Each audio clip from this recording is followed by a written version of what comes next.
I'm Jordan.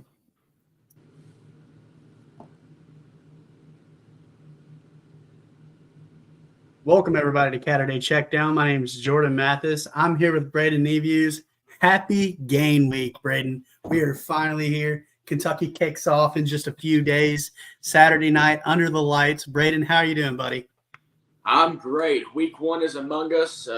We've already had a pretty exciting weekend of college football last weekend with an upset in there, and I am just happy to get through to root the Cats on this weekend.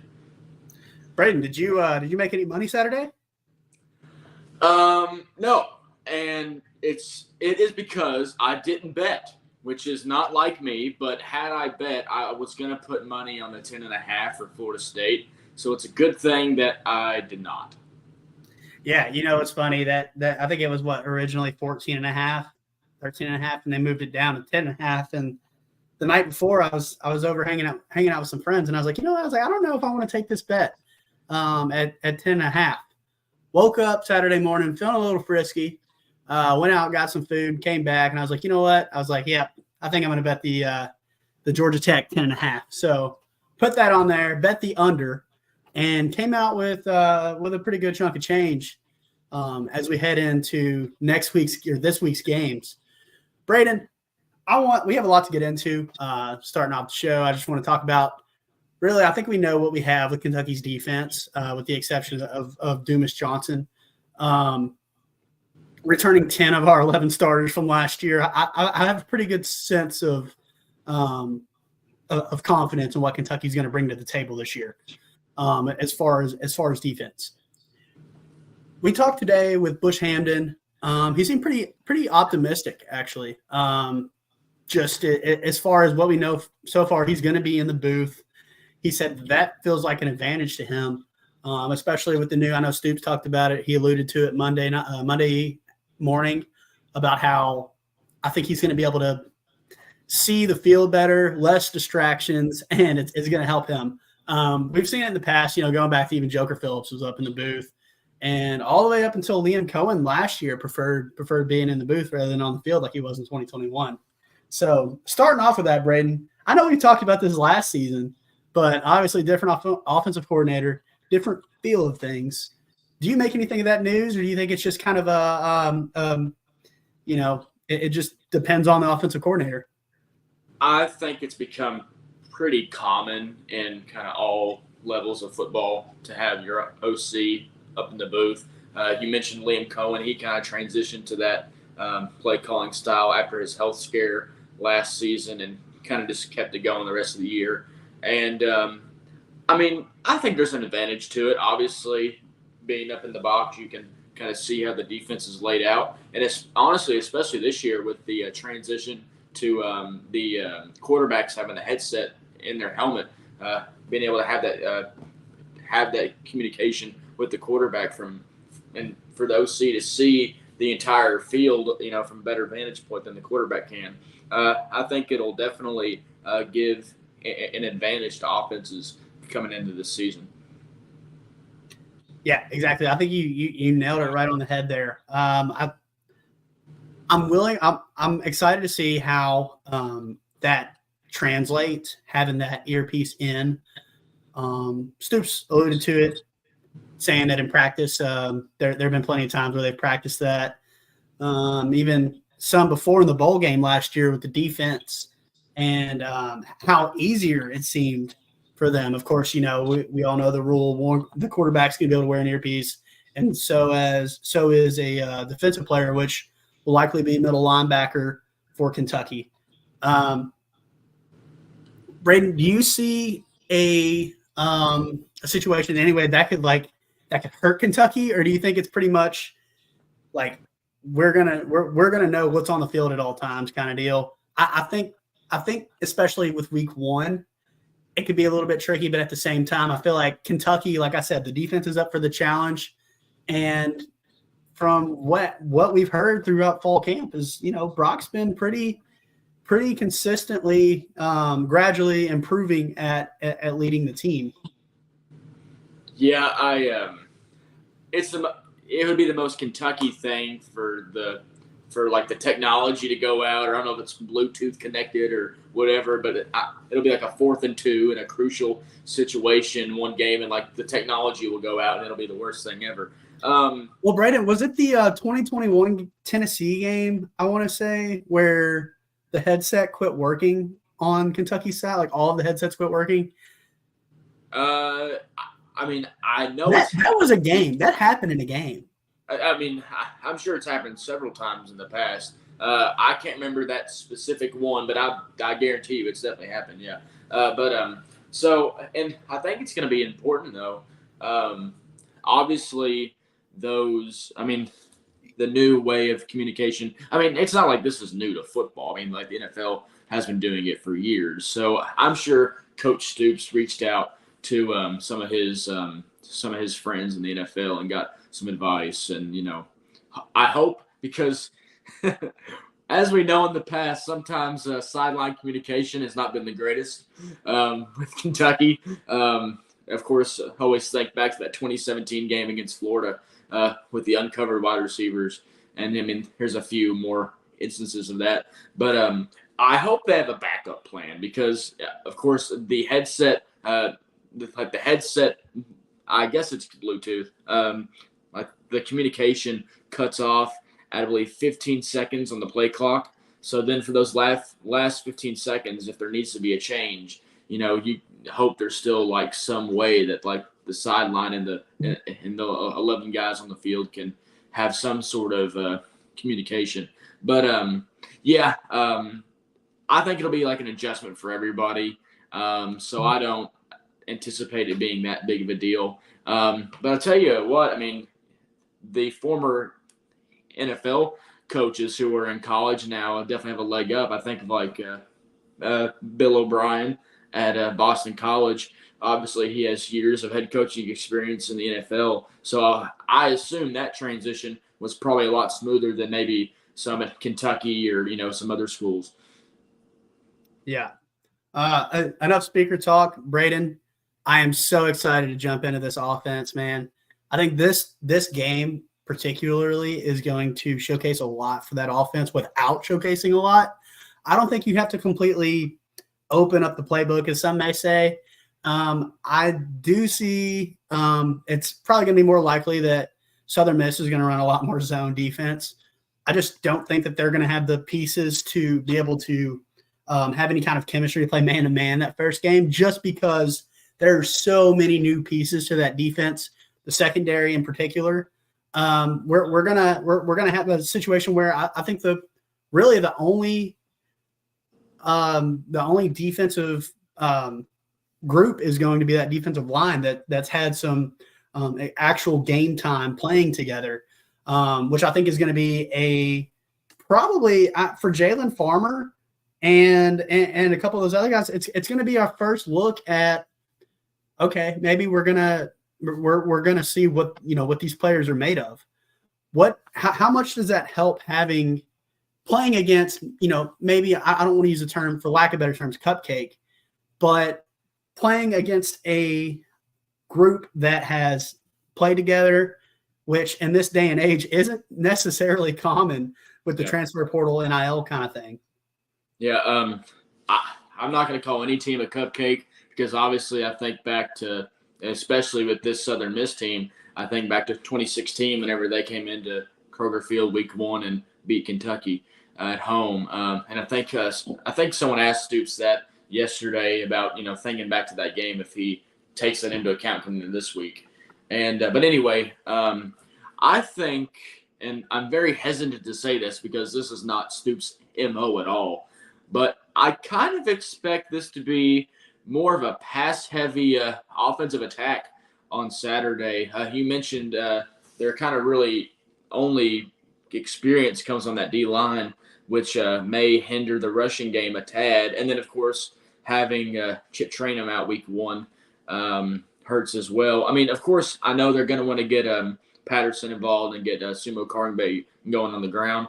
But I do think that overall we're going to see a more pass-heavy attack. Now, I'm not going to say that Brock's going to come out and throw the ball 40 times. I think that's a little ridiculous.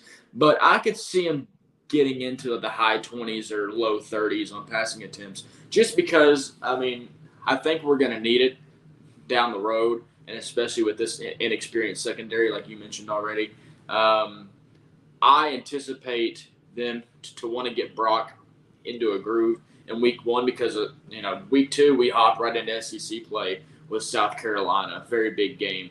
And I'm excited to see. Of course, we know Dane Key, we know Barry Brown, but yeah, I mean, this is a guy that you've been very excited about, Macklin, the transfer. I'm excited to see him and what he brings to the table. So I would expect more passing on Saturday than anything. Yeah, it's funny you mentioned, and I know we talked about him last week, but we talked to Bush Hamden and Vince Marrow today, and Vince spoke a lot. He seemed pretty bullish on Fred Ferrier, redshirt junior. That's kind of worked his way up and became a player that I don't really think that it's funny.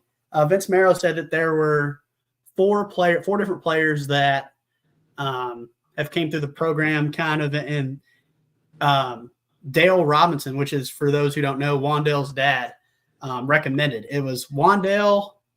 Oh, who was the other one? Somebody else. I can't remember. It's in our YouTube video when we went and covered them. And then Rondell Moore actually was one of them, and then Fred Ferrier. And Vince joked, and he's like, "Well, we're 3 for 4 on those." So I just thought that was funny. I think Fred Ferrier is going to be a monster. It's all we've heard about this fall camp. Him, and like I said, I'm really bullish on Jamori Macklin. But do you think that those pieces are immediately going to be a weapon in game 1, or do you think it's going to be eased into, as like we've talked about this offseason? We haven't seen them in a Kentucky jersey yet. I think that Macklin will be, yes. Ferrier, obviously very excited about him. And maybe in the second half, Ferrier a little more than Macklin. But I think that first half we're going to see a heavy dose of our main trio being Key, Macklin, and Brown. But no, and I think isn't Brandon White banged up? I'm not sure if he'll play Saturday, but if he does play, then we'll see a little bit of him as well. So yeah, I would anticipate more Macklin than Ferrier, but I would say both will get a fair share of targets. Braden, a week before kickoff, I guess a few days now, Monday rolls around and a depth chart released for the first time since going back to bowl season. Looking at that depth chart, did you see any surprises or any areas of concern? Honestly, no. Most of what we expected was there. I know Pop Dumas Johnson had a oar next to him on the depth chart. I don't look into that because we all know that he's an All-American coming off of an injury, but from what I've heard, or from what I've seen and read, it seems like that injury is going to have little or no impact on his play coming into the season. So I don't really think into that at all. Honestly, the thing that really surprised me the most comes from special teams. Wilson Berry getting the start at punter. I think everyone expected the UT Martin transfer to get the nod there. It's from South Africa, right? Right, South correct. Africa. So I think a lot of folks expected him to get the starting nod, but instead it goes to Wilson Berry. Of course, Alex Rayner has been or was consistent in the kicking game last year. Not the strongest leg out there, but there's a guy behind him who apparently can hit 3 for 3 from 60 yards, according to Stoops. So there's some depth really at all places, including special teams. But as far as offense and defense goes, really nothing too surprising. I think DJ Waller being in that backup role is mainly because he's been hurt. I think as the season as we get into the meat of the season, I think he will transition to starting. Just that's no inside info or anything. That's just my gut feeling. But yeah, but other than that, nothing really stood out or surprised me. So as we talk about depth charts and we talk about players that we see taking another step, do you see how likely is it that first game that you think we may see two quarterbacks with? Obviously, if Kentucky gets up a few touchdowns, we're going to see two different quarterbacks. But as far as, on one possession in certain packages, do you see, maybe as we get closer to the end zone, you got two quarterbacks on the field, or do you think it could be something like we saw last weekend with Georgia Tech, where you just have you need a yard or two to score a touchdown, and you throw a second quarterback in there and just let them power through? Yeah, Lord willing, we're up, several possessions in the fourth quarter. I would really like to see Gavin Wimsatt and just see what he's got. Of course, he's had some reps at Rutgers, and so he's played in some big-time college football games. But obviously, he brings a lot to the table physically.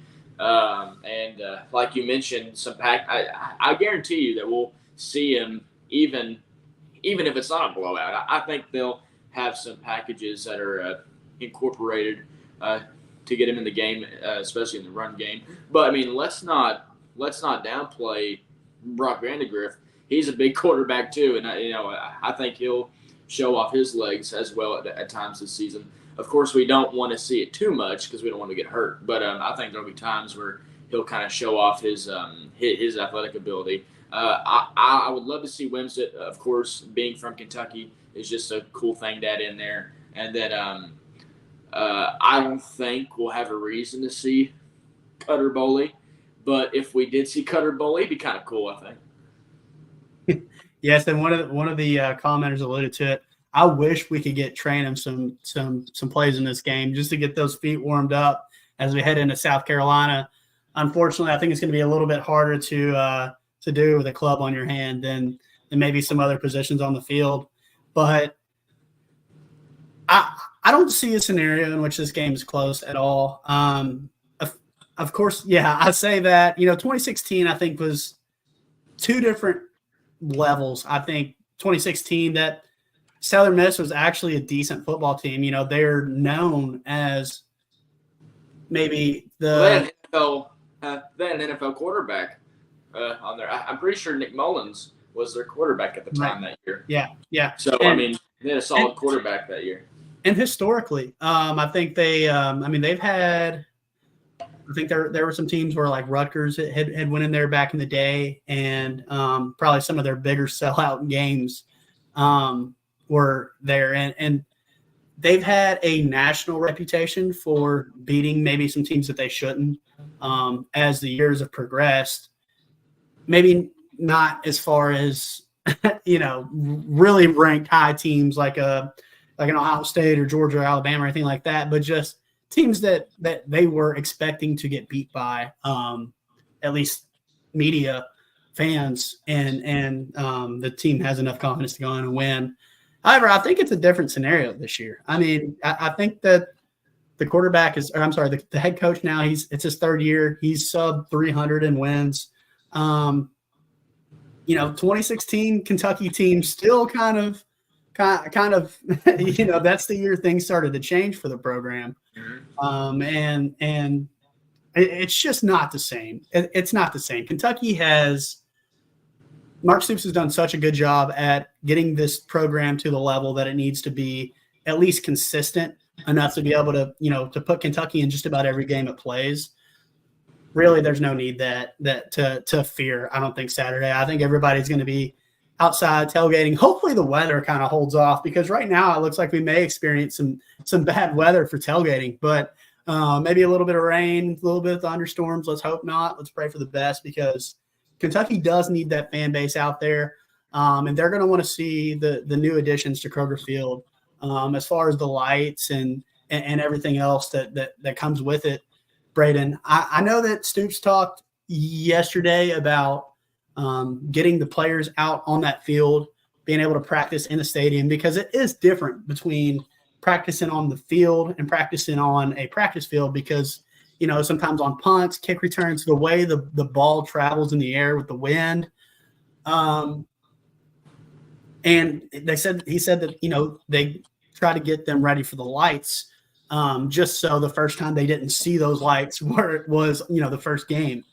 So do you think those lights are going to affect the maybe not the players' mindsets, but as far as fans and atmosphere, because Braden, I went to South Carolina last year.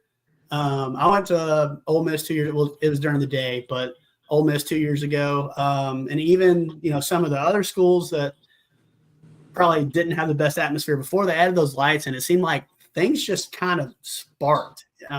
You think back at some of those really, really big Kentucky football home games in 2021, if that crowd had LED lights, it would have made it that much better. Now, I know this has been a complaint that Kentucky fans have had, that it's like the athletic director is trying to catch up with maybe some of the other schools in the program. I think this was a step in the right direction. Braden, what do you think? Absolutely. I think more so for fans, and then, of course, any potential, hopefully 4- and 5-star high school recruits that are coming to visit Kentucky. I think it'll matter to those guys, or to those people. I hope that the players don't give too cahoots about it, because obviously they should be focused on the game. It's cool. I think it makes for a much better environment, and also they got the LED lights, and I'm pretty sure that they got a new ribbon board around the stadium correct. as well. So that's a good addition too, because that was pretty outdated, I believe. Really, the only thing that I see you, Matt. I see you, Sack, over there. Fairy godparents. No, next thing on their list has to be the sound system, because that echo is horrible. But other than that, I think Kentucky's done a great job of improving the game day atmosphere at Kroger Field.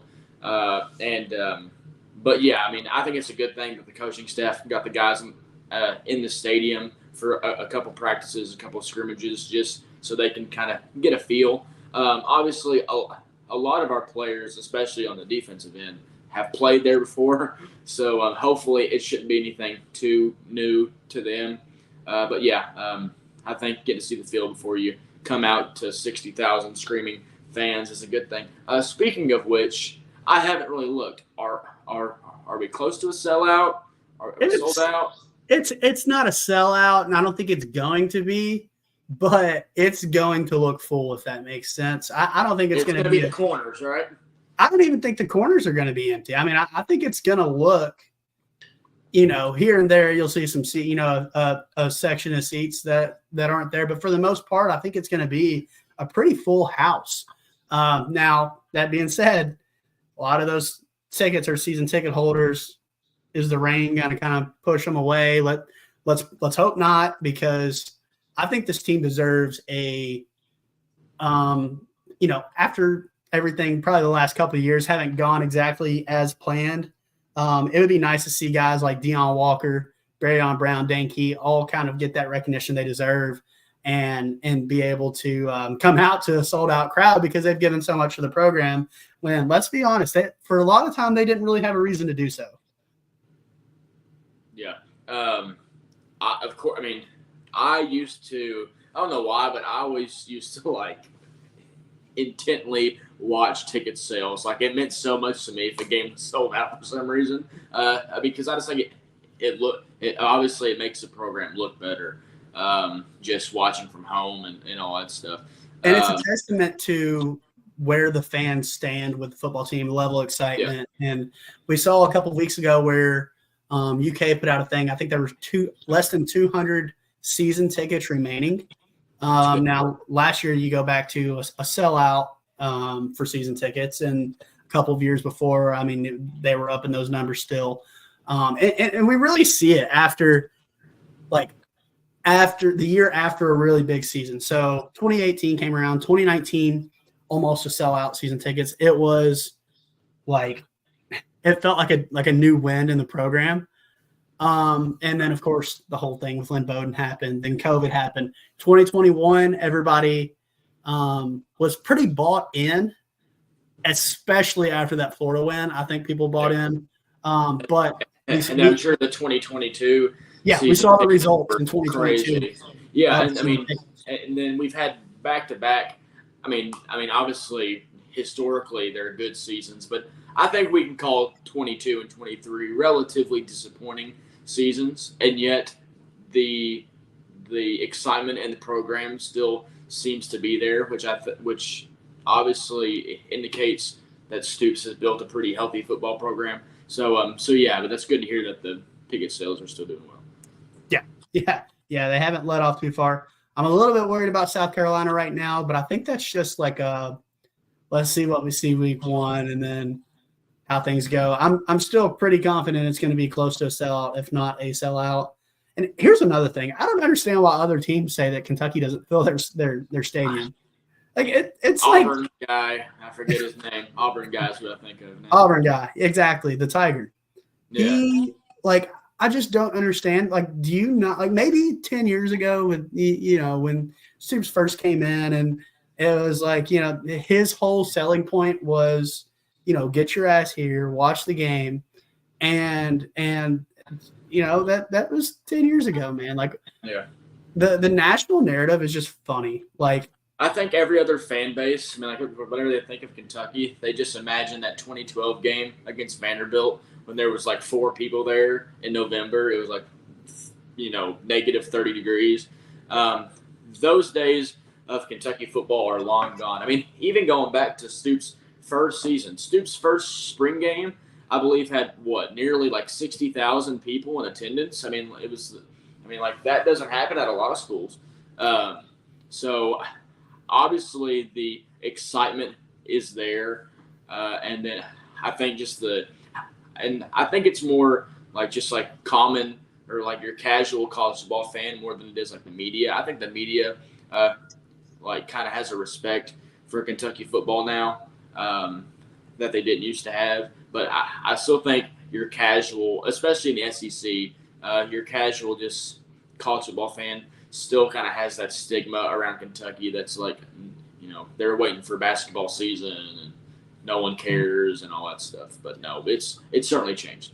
And yeah, it has. It's another good sight to see when,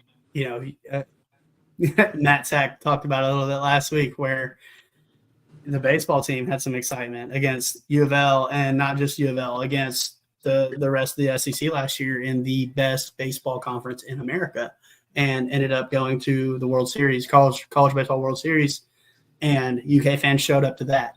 UK fans showed up in 2021 for Kentucky volleyball national championship.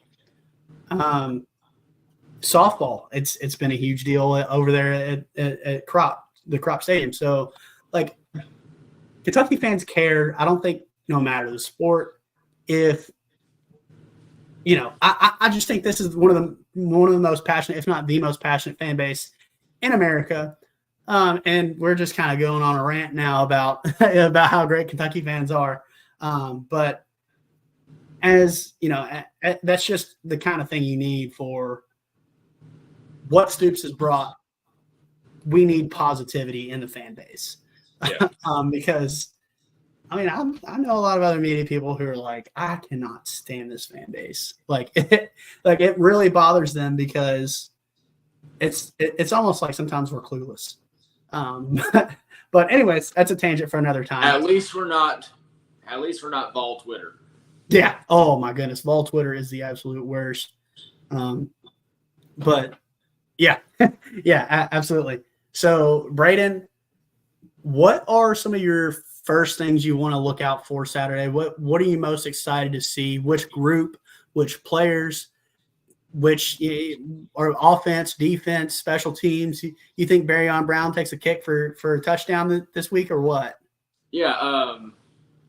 As far as the Barryon kickoff return goes, I'll take it. Absolutely. Give me a Barryon Brown kickoff return. I'll take one easy answer, and then I'll give you a more in-depth response. Obviously, I think we got to start with the quarterback and Brock Vandegrift. Really just I just want to see him, and this is gonna sound like a Stoops-ism, but I just want to see him make the right plays. Obviously, we know the talent's there. He's a 5-star quarterback, and he played at Georgia for a reason. But I just want to see if he has good decision making, because I mean, let's be honest. When's the last time we've had a quarterback that's not turnover prone? I mean, loved Will Levis, but he had a tendency to turn the ball over. Leary came in as a guy who we thought was gonna, was gonna protect the football, and then he ended up being kind of turnover prone himself. And then Terry Wilson, there was always the debate: is he Terry touchdown or is he Terry turnover? And then, just Patrick Tolles threw a ton of picks. I don't feel like we've had a quarterback that's can hold on to the football in like a decade. So I would love to see Brock Vandagriff, obviously protect the football. I want to see Kentucky win the turnover battle, which of course then that transitions to defense. And I want to see the guys get into the ball. I want to see Max Harrison getting interceptions. I want to see Deion Walker being Deion Walker. And, that means what I'm trying to say is I want to see an SEC caliber defense just simply overplaying Southern Miss and, kind of overshadowing them. There's no reason this game should be close. In the second quarter, it should be 28-0. But also, I know Stoops, and I know that's not really the way he plays. He doesn't like to just blow teams out of the water just because he has a kind of respect for other coaches that maybe some others don't have.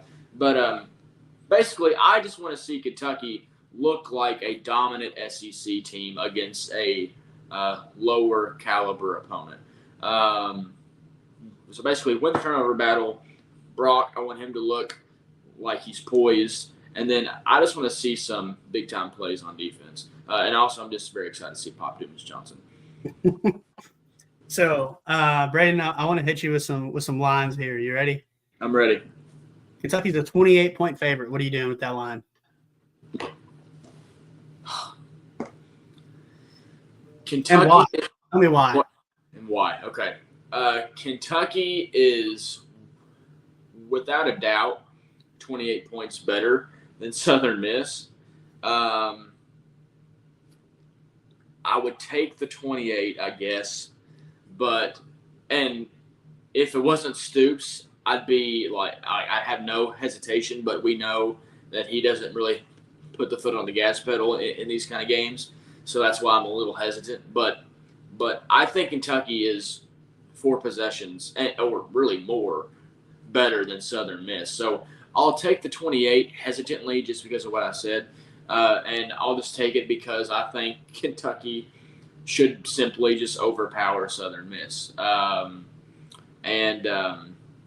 Also, I think it being a night game helps just because you don't have, kind of the noon sleepwalking into a game, and the crowd will be kind of more pumped up after having a few Bud Lights sponsored by UK or maybe like the Kentucky or what's the Kentucky beer? Blue Light. Yeah. The Blue Light, Kentucky's NIL beer, which never thought I'd say that statement 2 years ago. That Kentucky is an NIL beer, but yeah. Not only, it's an NIL beer. Yeah. Beer and NIL. Beer in the stadium. the money you pay goes directly to the players. It's something that you're right. I never thought Mitch Barnhart would grasp the concept of. Absolutely not. I mean, beer in the stadium, beer sponsored by the university. Yeah, I just never expected that. That came out of left field. But yeah, so just I would take Kentucky minus the 28. I would just do it because I think Kentucky should overpower them. Which sounds like a very basic response, but that's truly what I mean, Over under both teams 50 points. Oh, over. I think Kentucky will get there by themselves almost. I want to say my prediction last week was like I had Kentucky like 42 to like 10 maybe, which I know is kind of pushing it, but I think Kentucky 45. I think they'll be in that 42 to 49 scoring range, and then I'll give Southern Miss 6 to 13 points. Okay, well that leads into my next one here. Southern Miss over under 7.5 points. Is that really the number? This is, I believe this is an alternate spread. Alternate spread 7.5. Oh man, that's a tough one. I'll go over. Which I think last week I think I gave Southern Miss 6 points, but I mean that was last week, and now I'm thinking differently. I will say we've talked about their quarterback and transferring from a big school, and one of their X receiver, Larry Simmons, is a transfer from Ole Miss. Another big name that I think could potentially score more than 7.5 points. Yeah, but, I mean, like it's week one. There's bound to be like like a lapse in coverage or some missed tackles that you don't usually see later in the year. I mean, 7.5 is just such a low number. I would take the over on Southern Miss there. We spoke with Max Harrison last week, and he talked about the defense's confidence and how it's gotten a lot better. How they're going to expect a lot of more man press as we roll into this 2024 season. Do you think we see some of that Saturday?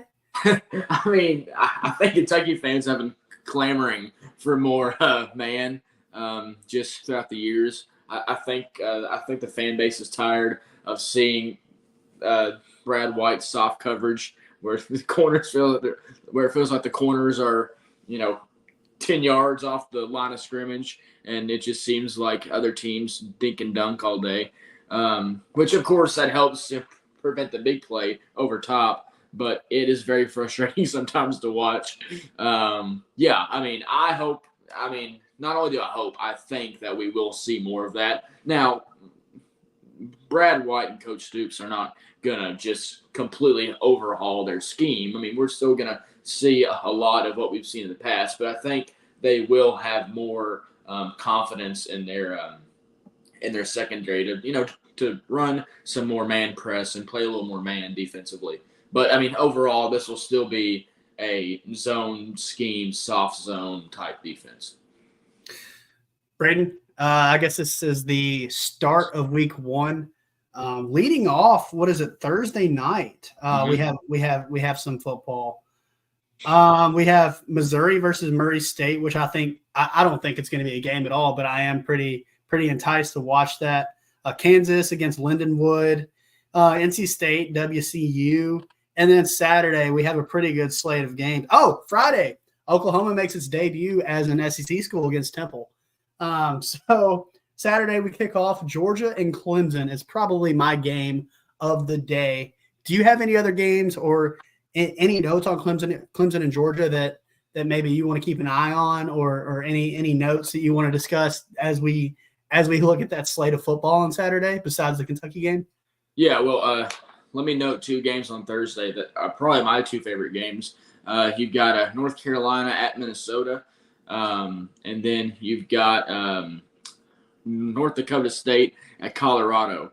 I think all of America, unless you're just a big primetime fan, I think all of America is rooting for North Dakota State to walk in there and get a win. They're a 9.5-point underdog, I believe. So it's not out of the realm of possibility that they – and also, I mean, North Dakota State obviously is probably the premier school in FCS football, and then you have a 4-8 Colorado team from last year. So I'm really excited to watch that game. I hope that the Bison come out and win that game. And then obviously just North Carolina and Minnesota, you get two Power 4 teams going off against each other. But as far as Saturday goes, obviously I think you can go back and forth between Clemson and Georgia, or Texas A&M and Notre Dame for game of the day. Midnight, yep. I mean, right before Kentucky kicks off. I know.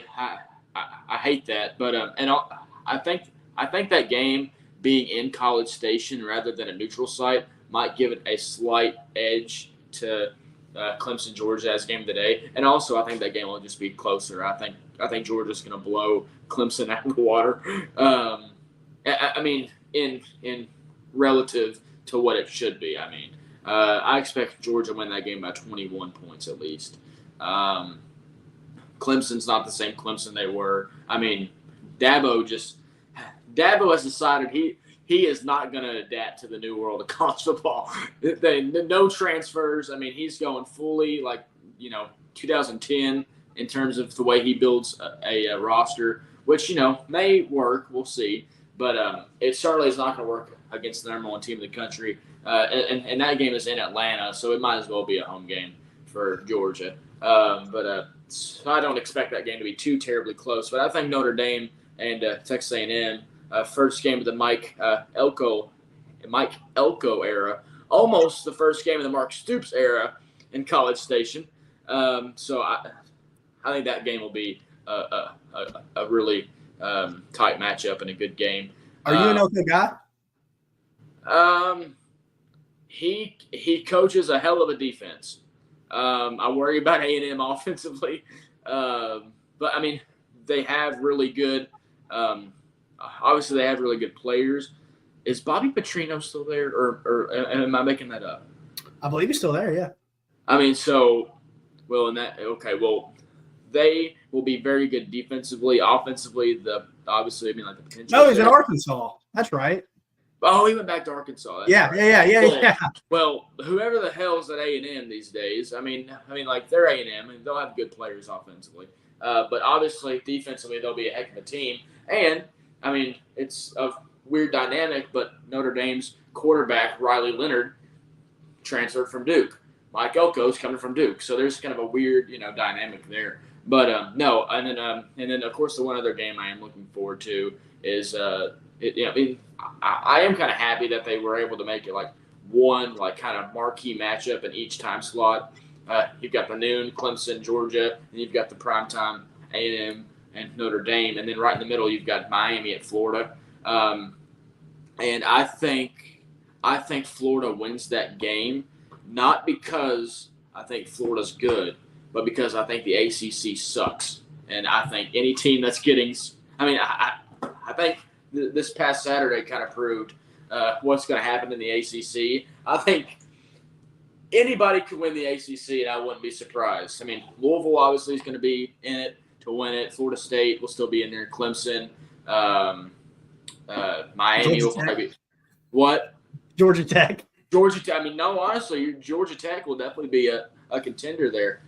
So, I mean, there's 7, 8, 9 teams in the ACC that can win it. That's going to be absolute bedlam, but it's going to be a whole bedlam of mid because they're going to be So give me Florida at home in that game. I want to say they're a 3-point underdog. Yeah. Give me the Gators. Yeah, I think I predicted it last week on the breakdown game by game. I think that secondary is just going to be I think they're going to get torched. I think Graham Mertz. This might be the only game of the year where Graham Mertz torches a secondary, but and I also think this is probably going to be one of their only wins. I mean, I hope as an SEC fan, I hope they can build some confidence in that offensive line. They've shifted some guys around on that right side. So, we'll see. Why they had to do that. Huh? I said, I wonder why they had to do that. I think one of their guys is in Lexington right now. Yeah. Yeah, exactly. So, I mean, that's pretty much it, man. I am so excited for this season to start because, this is probably the best time of the year for just about it. What's that? I said best time of the year for mental health. Yeah. Well, right now everybody's 12-0. Except for Florida State. Yeah. You're right. It's funny this time of year where every team is on their highest pedestal, and as the weeks progress, we just slowly see each team just we slowly go back into depression. Yeah, exactly. exactly. And before we get off here, Jordan, for the listeners, I think our kind of like lack of Southern Miss talk shows how we feel about the game Saturday. I mean, we talked about them, don't get me wrong, but I mean, we were like breaking their left tackle down because it's important.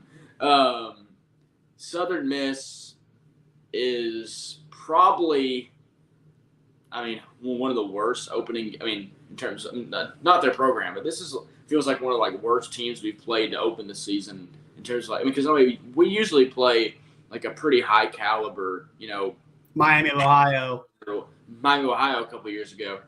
Ball State wasn't that great last year, but I mean, we played usually some fairly quality, MAC teams or whatever they may be to start the year. Well, even Southern Miss sometimes. Southern Miss usually is a pretty good program. They're just on a little bit of a downward slope. Like I said, a third-year coach that they're trying to build that reputation back up, but right now haven't built it yet. I mean, I think I mentioned it last week. This Southern Miss team is projected to finish, I believe, 6th in their division in the Sun Belt Conference, and they have 0 preseason all Sun Belt players. Not saying that they won't have guys who will, pop out, but they're kind of in a rebuild right now. They're coming off of a 3-9 season. They have a lot of turnover, a lot of inexperience, and meanwhile, I mean, Kentucky kind of has the exact opposite. There's a lot of experience coming back, especially on defense, as we talked about. Consistently above 500, of course, in a much better conference. And game kicks off about 8. Well, the game kicks off about 7:45. At about 9 o'clock on Saturday night, there should be no nerves in your stomach about who's winning that game. Maybe even a little earlier. So I mean, I'm very excited that college football is back. I've had this Saturday off, or I had like requested it off like way back in the summer because you can't miss that first college football Saturday.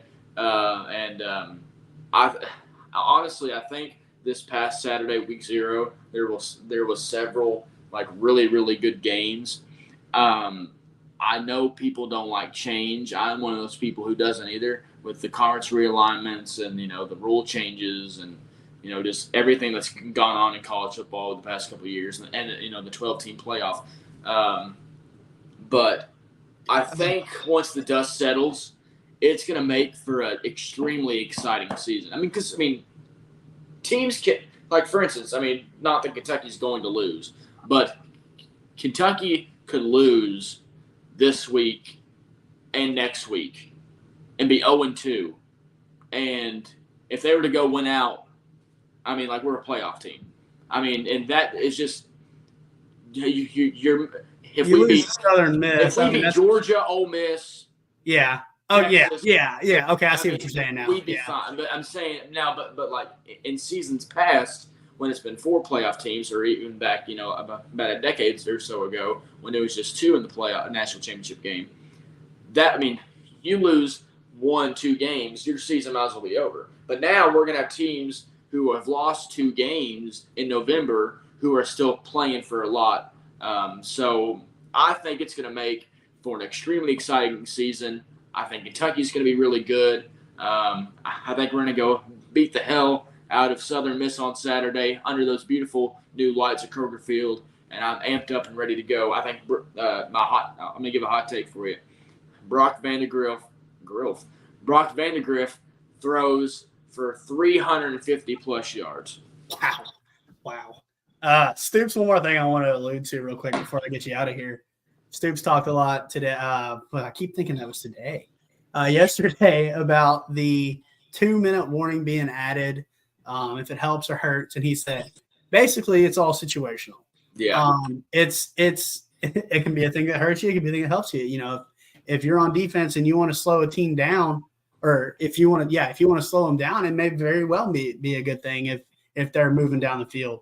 Versus if you're on a roll and you're trying to score a touchdown, and you're running some no huddle that may not be good for you. Do you see kind of, we've talked about Stoops and some of his situational things in the past. Do you see that being an issue in which Kentucky may come out of a game thinking, man, I wish that 2-minute warning wasn't a thing, or Kentucky probably wins? You already said it. It's going to be situational. There's going to be times where maybe Kentucky had to burn a timeout early in the second half or first half or whatever, and then that 2-minute warning, kind of makes up for it later in the game. And then there may be a time where, the opponent is out of timeouts and is running out of time, but they've got that that 2-minute warning in their back pocket. It's going to be situational. The NFL has had it for as long as I can remember. It's just something new to the game that I don't really think is going to – I think it'll definitely help the outcomes of some games because it'll add, some extra time back on the clock. But I think as long as coaches can manage it right, which, like you said already, Stoops has had a somewhat of a rocky history when it comes to that. But, really, like the pros have had it for years. It really shouldn't be that big of a deal. I'll tell you the big winner for that is like ESPN and Fox and CBS because they get that extra time out. Because watching those games this past weekend. And ABC. Yeah, and ABC. Those games took forever to finish because of that 2-minute warning. And, just, of course, the other, especially that Florida State game where there were being a bunch of timeouts called with the late game situations and stuff. So ESPN and ABC and Disney and CBS and Fox, they're really the big winners in that 2-minute warning situation. Yeah. Yeah. Yes, sir. You're absolutely right. So with that being said, I'd like to get you out of here because we're getting close to 10 o'clock here. As 6 a.m. comes fast. Yeah, exactly. So with that being said, Braden, thank you so much as always. Thank you so much for the listeners for tuning in, making this show what it is. And we cannot wait to talk to you next week after a hopeful Kentucky win over Southern Miss as we look forward to maybe the game of the Stoops era one way or another. Oh. So Big alert. Get the things flashing. We'll dive more into that and we'll depict everything we see Saturday and we'll go in there. So thank you again for listening. And until next time, peace out.